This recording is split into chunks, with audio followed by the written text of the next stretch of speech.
மாண்பு உறுப்பினர் கே நேரு அவர்கள், மாண்பு பேரவைத் தலைவர் அவர்களே, முழுமையாக மாண்பு உறுப்பினர் கே நேரு அவர்கள், மாண்பு உறுப்பினர் கே நேரு அவர்கள், நீங்க பேசுங்க. எனவே மாண்பு பேரவைத் தலைவர் அவர்களே, மாண்பு அமைச்சர் ஒரு நீண்ட சொற்பொழிவை ஆற்றிவிட்டு அமர்ந்திருக்கிறார். சிஏஜியிலே ஒரு 65%, 6%, 7% ஒதுக்கப்பட்ட பணம் செலவு பண்ணாமல் இருக்கிறது என்று சிஏஜி அறிக்கையை காட்டுகிறார். எந்த அரசாங்கம் இருந்தாலும் நிதி எந்த துறையாக இருந்தாலும் கொஞ்சம் எல்லா கண்ட்ரியும் கை தட்டுறீங்கப்பா, எல்லாத்துக்கும் கை தட்டுற. அப்புறம் நீங்க கை தட்டினா அப்புறம் கை தட்டினா ஏன் கை தட்டுறேன்னு கேக்குறீங்க? நாங்களும் கை தட்டுவோம்ல. கொஞ்சம் அமைதியா இருங்க. அமைதி. எந்த துறையில் இருந்தாலும், எந்த அரசாங்கம் வந்தாலும், எந்த துறையில் இருந்தாலும் நிதி ஒதுக்குறோம்.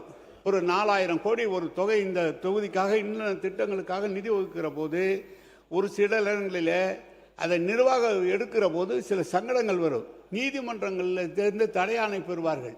அப்போது அந்த தொகை செலவு பண்ணாமல் நின்றுவிடும். மறுபடியும் அடுத்த ஆண்டு அது வரும். எனவே சிஏஜி அறிக்கையை நமக்கு ஒரு எச்சரிக்கையாக எடுத்துக்கொள்ளாமே தவிர செலவு செய்யாமல் நிறுத்திவிட்டோம், ஆதிதிராவிட மக்களுக்கு செய்யக்கூடிய பணிகளை செய்யாமல் விட்டுவிட்டோம் என்றெல்லாம் வருத்தம் இல்லை. எல்லா அரசாங்கங்களும் எல்லா துறையிலும் அது தொடர்ந்து ஒவ்வொரு ஆண்டு வந்து கொண்டிருக்கிறது.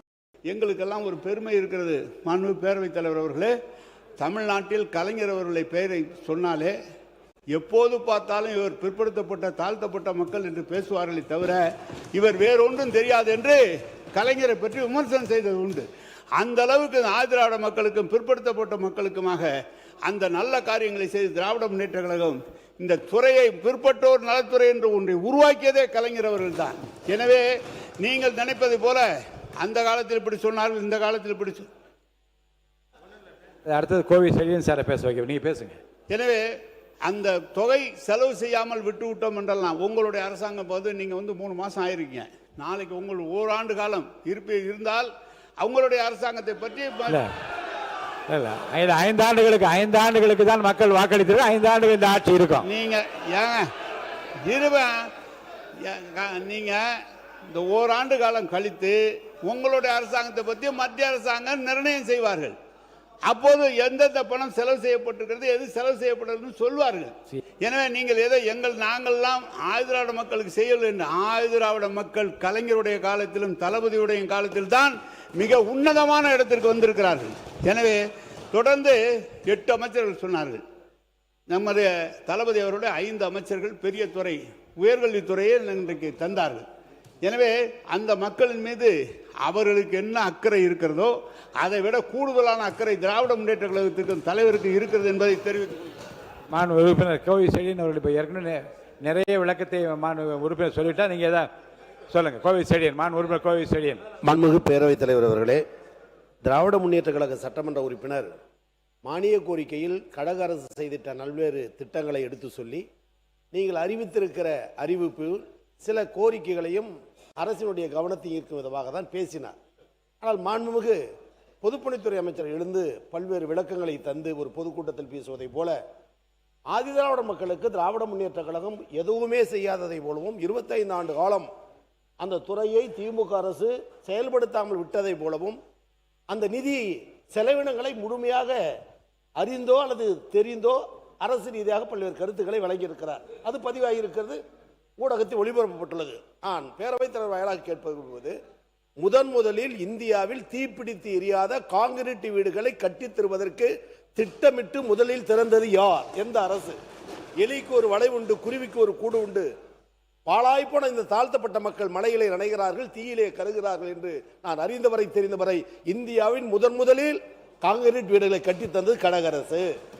பாபுஜி ஜெகஜீவன் ராம் டெல்லி அமைச்சர், அவரை அழைத்து வந்து அதை திறப்பு விழா நடத்தினார். டெல்லி சென்று பாரத பிரதமர் இந்திராவிடம் சொன்னார்.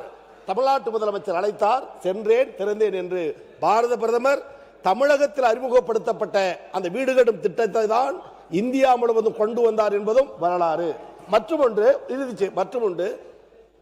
அனைத்து ஜாதியினும் அர்ச்சகராகலாம். நான் பாசமிகு பொதுப்பணித்துறை அமைச்சரை கேட்கிறேன், ஒரு சமூகத்தில் அந்தஸ்து என்பது ஏற்றளவில் சொல்லளவில் அல்ல. கோயிலுக்குள் போக முடியாது என்ற நிலை ஆண்டாண்டு காலமாக, பல்லாயிரம் ஆண்டு காலமாக என்ன சாதித்து விட்டது என்று கேட்கிறீர்களே. கோயிலுக்குள் நுழைய முடியாத தூரத்தில் நின்று கைகட்டி நின்ற அந்த ஆதி திராவிடனை கோயில் அரங்காவலர்கள் ஒருவராக நியமித்து ஒரு அங்கீகாரத்தை வழங்கினாரே, சமூகத்தினுடைய வளர்ச்சி அல்லவா? தாழ்த்தப்பட்ட மக்கள் குடியிருக்கிற அந்த தாழ்த்தப்பட்ட பகுதி மக்கள் வெளிநாட்டில் வாழ வேண்டும், படிக்க வேண்டும் என்பதற்காக ஆனால் அம்பேத்கர் பெயரில் அயலக வெளிநாட்டு மாணவர்கள் கல்வி பயிலும் திட்டம். எனவே ஆ முதல் அக்கு வரை ஆதி திராவிட மக்களுக்கு நன்மை செய்தது கலைஞர், திராவிட முன்னேற்ற கழகம் என்பதை பதிவு செய்கிறேன். நான் உறுப்பினர் இ. ராஜா அவர்கள், அவர் மானிய கோரிக்கை மீது ராஜா அவர்கள் நீங்க பேசணும். போதுமே, ஏன்னா நீங்க மாண்புமிகு பேரவைத் தலைவர்களே, பொதுப்பணித்துறை அமைச்சர் நான் அனுப்புறேன், உட்காருங்க. நான் குறை சொல்லல. அண்ணன் செல்லியன் அவர்கள் சொன்னாரு, நல்ல திட்டம், பெரியார் அவர்களுடைய கனவு திட்டம், கலைஞருடைய கனவு திட்டம். உச்சநீதிமன்றம் தடையில இருந்துச்சு. போன ஆட்சியில் அது விலக்கு ஏற்படுத்த அனைத்து சாதியிலும் அர்ச்சகராகலாம்ங்கிறத கொண்டு வந்தாங்க.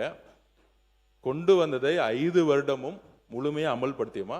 அதோடைய டேட்டாவை மட்டும் ஒரு நிமிஷம் நான் சொல்லிடுறேன். நான் உங்ககிட்ட அந்த டேட்டாவை மட்டும், எத்தனை பேர் தலித் சகோதரர்கள், எத்தனை பேருக்கு ஜிஓ பாஸ் பண்ணப்பட்டிருக்கு, பிசி, ஓபிசி, எம்பிசி சகோதரர்கள் எத்தனை பேர் அர்ச்சகர் ஆகி எத்தனை கோயில்ல இப்ப இருக்கிறாங்க, அந்த டேட்டாவை நாங்க நாளைக்கு எடுத்து கொடுத்துடுறோம். எத்தனை பேர் ஆயிருக்கிறாங்க, இல்ல அந்த திட்டம் மற்றவர்களுடைய அழுத்தத்தினால நடுவுல கைவிடப்பட்டுச்சுன்னு நம்ம ஜீவோ சொல்லல.